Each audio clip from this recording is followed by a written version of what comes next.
এবার বিরোধী নেতাদের বাড়িঘরে হামলার প্রস্তুতি নিতে বললেন সাবেক প্রধানমন্ত্রী শেখ হাসিনা। সেই সাথে মার্ডার তালিকা প্রস্তুত ও যারা নাফরমানি করেছে তাদের একটাও আস্ত থাকবে না বলে হুঙ্কার দিয়েছেন তিনি। সম্প্রতি আওয়ামী লীগের ছাত্র সংগঠন ছাত্রলীগকে নিষিদ্ধ করেছে অন্তর্বর্তী সরকার। শৃঙ্খলা ভঙ্গের অভিযোগে অব্যাহতি দেওয়া হচ্ছে 252 জন এসআইকে।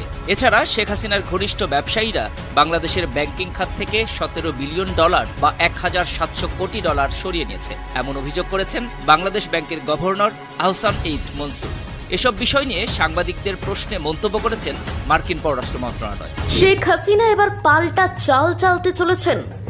যারা বেশি বাড়াবাড়ি করছে তাদের তালিকা করো, আমি ডিসেম্বরের মধ্যেই দেশে আসছি। আমরা আন্দোলন এবং আমাদের রাজনৈতিক কর্মকাণ্ড শুরু করার পরিকল্পনা করছি। 2 সপ্তাহ কিংবা 1 মাস পরে আমরা আন্দোলন করতে পারি। অন্তর্বর্তীকালীন সরকারের বিরুদ্ধে রাস্তায় নামতে চলেছে আওয়ামী লীগ। তবে কি ক্রমাগত ভারতের সাহায্যে আবারও বাংলাদেশ দখল করতে? সম্মানিত দর্শক, এই মাত্র পাওয়া কিছু গুরুত্বপূর্ণ আপডেট নিউজ নিয়ে আপনাদের মাঝে হাজির হয়েছি। দর্শক, ভিডিও শুরুতে আপনারা কিছু বিশেষ অংশ দেখতে পেরেছেন, যা দেখে ইতিমধ্যে আপনারা বুঝে গেছেন আজকে এই ভিডিওটি কতটুকু গুরুত্বপূর্ণ হতে চলেছে। তাই ভিডিওটি ধৈর্য সহকারে দেখলে আপনারা বিস্তারিত বুঝতে পারবেন যে বাংলাদেশের রাজনৈতিক প্রেক্ষাপটে এখন কি চলছে। দর্শক, এই ভিডিওর মাধ্যমে যে তথ্যগুলো তুলে ধরা হয়েছে, যে তথ্যগুলো দেখলে এবং জানলে রীতিমতো আপনি চমকে যাবেন। তাই ভিডিওটি ধৈর্য সহকারে দেখবেন। চ্যানেলে নতুন হয়ে থাকলে সাবস্ক্রাইব করে রাখবেন পরবর্তী ভিডিওর জন্য। একটি লাইক করে দেখতে থাকুন সম্পূর্ণ ভিডিওটি। সম্প্রতি আওয়ামী লীগের ছাত্র সংগঠন ছাত্রলীগকে নিষিদ্ধ করেছে অন্তর্বর্তী সরকার। শৃঙ্খলা ভঙ্গের অভিযোগে অব্যাহতি দেওয়া হচ্ছে 252 জন এসআইকে। এছাড়া শেখ হাসিনার ঘনিষ্ঠ ব্যবসায়ীরা বাংলাদেশের ব্যাংকিং খাত থেকে $17 বিলিয়ন বা $1,700 কোটি সরিয়ে নিয়েছে এমন অভিযোগ করেছেন বাংলাদেশ ব্যাংকের গভর্নর আহসান এইদ মনসুর।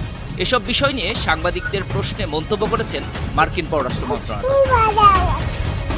সোমবার নিয়মিত সংবাদ সম্মেলনে মার্কিন পররাষ্ট্র দপ্তরের মুখপাত্র ম্যাথিউ মিলারের কাছে প্রশ্ন করেন বাংলাদেশি সাংবাদিক দস্তগীর জাহাঙ্গীর ও মুশফিকুল ফজল আনসারী।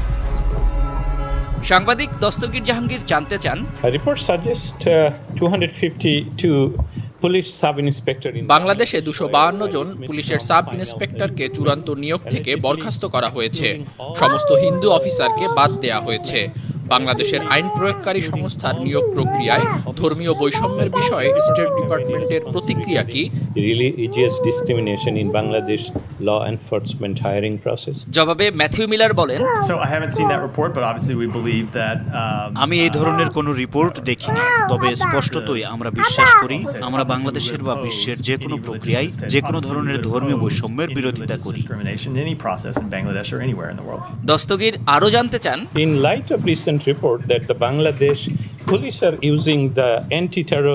বাংলাদেশ পুলিশ সন্ত্রাস বিরোধী আইন ব্যবহার করে ছাত্রলীগ ও দলটির সাথে জড়িত ব্যক্তিদের বিক্ষোভে অংশ নেয়ার জন্য গ্রেপ্তার করছে। সম্প্রতি এই সংগঠনকে নিষিদ্ধ ঘোষণা করা হয়েছে। বাংলাদেশে গণতান্ত্রিক স্বাধীনতা ও রাজনৈতিক মত প্রকাশের উপর এসব পদক্ষেপের প্রভাবকে যুক্তরাষ্ট্র কিভাবে দেখছে? The US consider to support fair political process and civil liberties in the country. জবাবে মিলার বলেন, We believe that the people of Bangladesh should be able to exercise their fundamental freedoms. আমরা বিশ্বাস করি যে বাংলাদেশের জনগণের তাদের মত প্রকাশের স্বাধীনতা, সমাবেশের স্বাধীনতা সহ তাদের মৌলিক স্বাধীনতাগুলো উপভোগ করতে পারা উচিত। বাংলাদেশে ক্ষমতাসীন দল যেই থাকুক না কেন এটাই হওয়া উচিত, এবং আমরা আমাদের দ্বিপাক্ষিক আলোচনায় এটি তুলে ধরার পাশাপাশি এই মঞ্চ থেকে বহুবার স্পষ্ট করেছি। দস্তগীর জাহাঙ্গীরের পর শেখ হাসিনার ঘনিষ্ঠ ব্যবসায়ীদের $17 বিলিয়ন লুট ও বিদেশে পাচারের প্রসঙ্গে জানতে চান মুশফিকুল ফজল আনসারী। আনসারী জানতে চান, ফিনান্সিয়াল টাইমসের মতে শেখ হাসিনার সাবেক প্রশাসনের সাথে যুক্ত টাইকুনদের বিরুদ্ধে ব্যাংকিং খাত থেকে $17 বিলিয়ন পাচারের অভিযোগ করেছেন বাংলাদেশের কেন্দ্রীয় ব্যাংকের গভর্নর। আপনারা কিভাবে এই অর্থ ফিরিয়ে আনতে এবং বিশ্বব্যাপী এই ধরনের অপরাধের জন্য দায়ীদেরকে জবাবদিহি করতে সাহায্য করতে পারেন?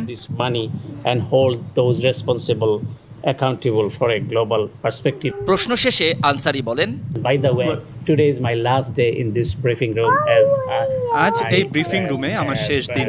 বাংলাদেশের অন্তর্বর্তী সরকার আমাকে রাষ্ট্রদূতের পদে কাজ করার প্রস্তাব দিয়েছে এবং আমি তা গ্রহণ করেছি। পররাষ্ট্র মন্ত্রণালয় আমাকে কোথাও পদায়ন করবে। সাংবাদিক হিসেবে এই ব্রিফিং রুমে আমার গত 10 বছরের যাত্রায় আমি আপনাকে এবং আমার সমস্ত সহকর্মীর কাছে কৃতজ্ঞ। during my last 10 years journey in this briefing room as correspondent. Thank you. জবাবে ম্যাথিউ মিলার বলেন, Thank you.